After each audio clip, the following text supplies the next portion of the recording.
Everything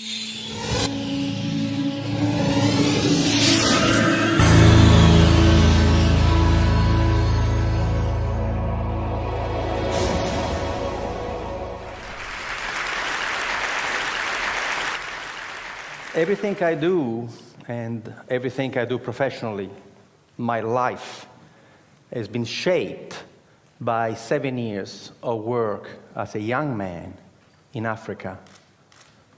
From 1971 to 1977, I look young, but I'm not. I worked in Zambia, Kenya, Ivory Coast, Algeria, Somalia, in projects of technical cooperation with African countries. I worked for an Italian NGO. And every single project that we set up in Africa failed. And I was distraught. I thought, age 21, that we Italians were good people and we were doing good work in Africa.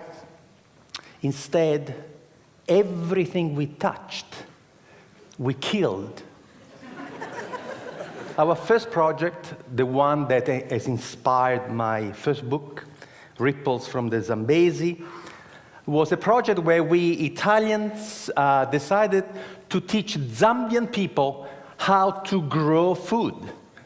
So we arrived there with Italian seeds in southern Zambia, in this absolutely magnificent valley, going down to the Zambezi River, and we taught the local people how to grow Italian tomatoes and zucchini. And of course, the local people had absolutely no interest in doing that, so we paid them to come and work, and sometimes they would show up. And we were amazed that the local people in such fertile valley would not have any agriculture. But instead of asking them how come they were not growing anything, we simply said, thank God we're here. Just in the nick of time to save the Zambian people from starvation. And of course, everything in Africa grew beautifully, and we had these magnificent tomatoes. In Italy, a tomato would grow to this size, in Zambia, to this size.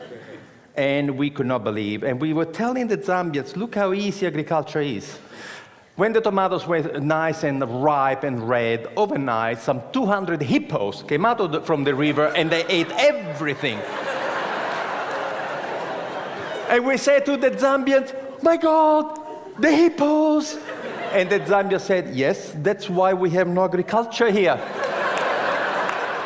Why didn't you tell us? You never asked.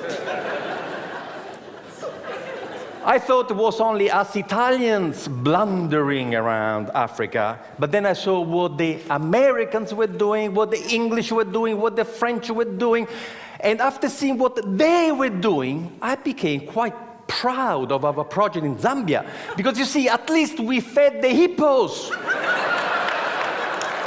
You should see the rubbish. You should see the rubbish that we have bestowed on unsuspecting African people. You want to read the book? Read Dead Aid by Dambisa Moyo, Zambian woman economist. The book was published in 2009. We, Western donor country, have given the African continent $2 trillion American in the last 50 years. I'm not going to tell you the damage that the money has done. Just go and read her book. Read it from an African woman, the damage that we have done. We Western people are imperialist, colonialist, and missionaries.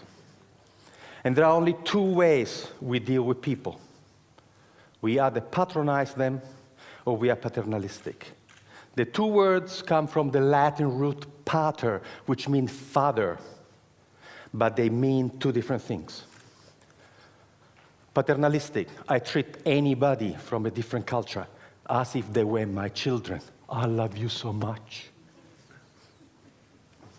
Patronizing, I treat everybody from another culture as if they were my servants. That's why the white people in Africa are called Bwana, boss.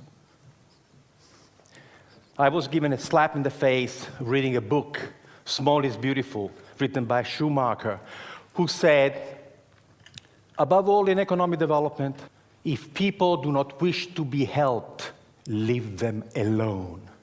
This should be the first principle of aid. The first principle of aid is respect. This morning, the gentleman who opened this conference lay a stick on the floor and say, can you imagine a city that is not neo-colonial? I decided when I was 27 years old to only respond to people. And I invented a system called enterprise facilitation, where you never initiate anything, you never motivate anybody, but you become a servant of the local passion, the servant of local people who have a dream to become a better person. So what you do, you shut up, you never arrive in a community with any ideas, and you sit with the local people. We don't work from offices. We meet at the cafe. We meet at the pub. We have zero infrastructure. And what we do, we become friends. And we find out what that person wants to do. The most important thing is passion. You can give somebody an idea. If that person doesn't want to do it, what are you going to do? The passion that the person has for her own growth is the most important thing. The passion that the man has for his own personal growth is the most important thing. And then we help them to go and find the knowledge, because nobody in the world can succeed alone. The person with the idea may not have the knowledge, but the knowledge is available. So years and years ago, I had this idea, why don't we for once, instead of arriving in a community to tell people what to do, why don't for once listen to them, but not in community meetings? Let me tell you a secret.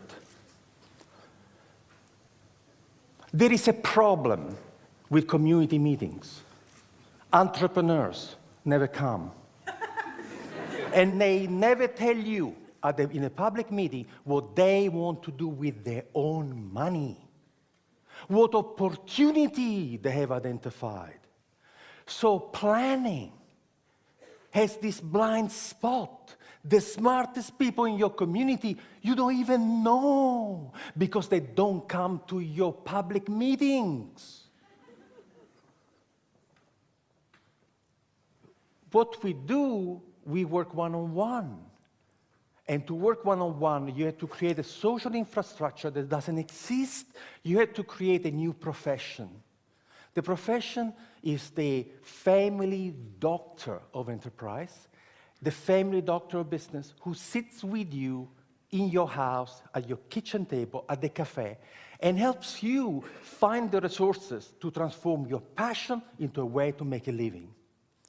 I started this as a tryout in Esperance, in Western Australia. I was doing a PhD at the time, trying to go away from this patronizing bullshit that we arrive and tell you what to do. And so what I did in Esperance that first year was to just walk the streets. And in 3 days, I had my first client. And I helped this first guy who was smoking fish from a garage, was a Maori guy. And I helped him to sell to the restaurant in Perth, to get organized. And then the fisherman came to me to say, you the guy who helped Maori, can you help us? And I helped these 5 fishermen to work together and get this beautiful tuna, not to the cannery in Albany for 60 cents a kilo, but we find a way to take the fish for sushi to Japan for $15 a kilo. And the farmers came to talk to me, say, hey, you help them, can you help us? In a year, I had 27 projects going on, and the government came to see me to say, how can you do that? How can you do? And I said, I do something very, very, very difficult. I shut up and listen to them. So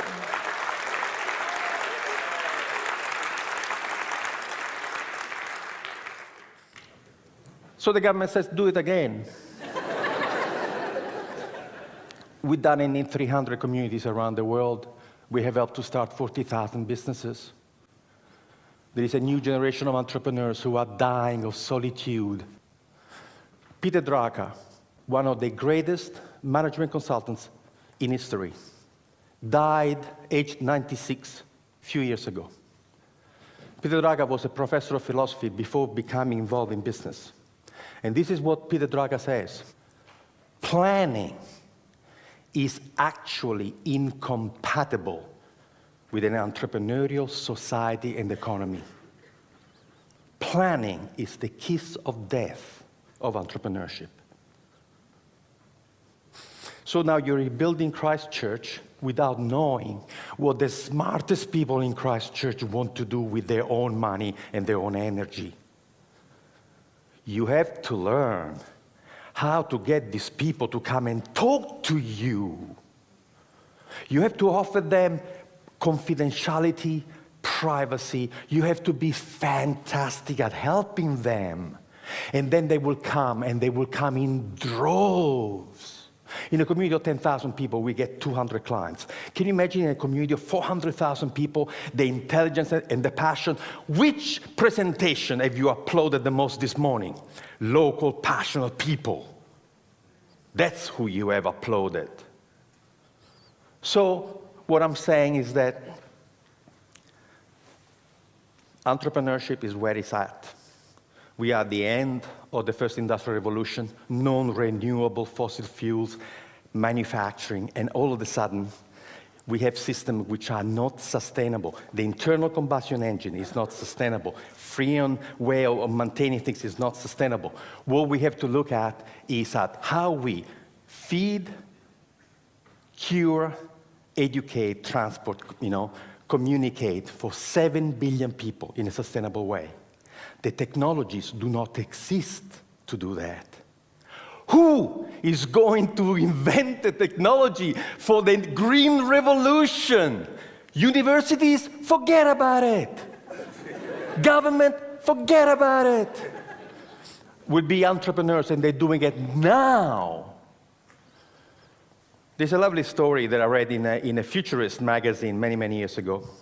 There was a group of experts who were invited to discuss the future of the city of New York in 1860. And in 1860, this group of people came together, and they all speculated about what would happen to the city of New York in 100 years.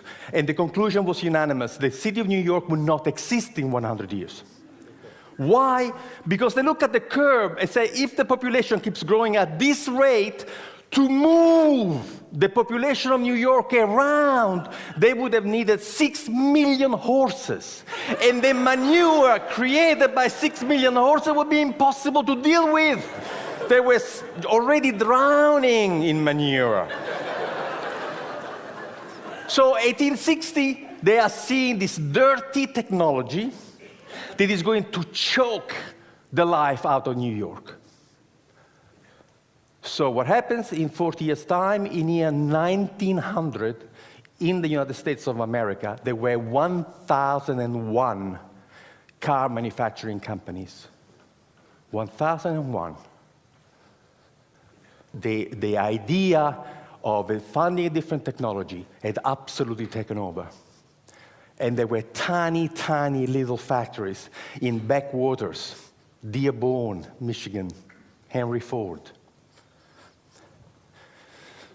However, there is a secret to work with entrepreneurs. First, you have to offer them confidentiality, otherwise they don't come and talk to you. Then you have to offer them absolute dedicated, passionate service to them. And then you have to tell them the truth about entrepreneurship. The smallest company, the biggest company, has to be capable of doing 3 things beautifully. The product that you want to sell has to be fantastic. You have to have fantastic marketing. And you have tremendous financial management. Guess what? We have never met a single human being in the world who can make it, sell it, and look after the money. Doesn't exist. This person has never been born. We've done the research. And we have looked at the 100 iconic companies of the world: Carnegie, Westinghouse, Edison, Ford, all the new companies, Google, Yahoo. There's only one thing that all the successful companies in the world have in common. Only one. None was started by one person. Now we teach entrepreneurship to 16 years old in Northumberland, and we start the class by giving them the first 2 pages of Richard Branson's autobiography. And the task of the 16 years old is to underline in the first 2 pages of Richard Branson's autobiography how many times Richard uses the word I and how many times he uses the word we. Never the word I and the word we, 32 times. He wasn't alone when he started. Nobody started a company alone. No one. So we can create a community where we have facilitators who come from a small business background, sitting in cafes, in bars, and are your dedicated buddies, who will go to you what somebody did for this gentleman who talked about, this epic. Somebody who will say to you, what do you need? What can you do? Can you make it? Okay, can you sell it? Can you look after the money? Oh, no, I cannot do this. Would you like me to find you somebody? We activate communities. We have groups of volunteers supporting the enterprise facilitator to help you to find resources and people. And we have discovered that the miracle of the intelligence of local people is such that you can change the culture and the economy of this community just by capturing the passion, the energy, and imagination of your own people. Thank you.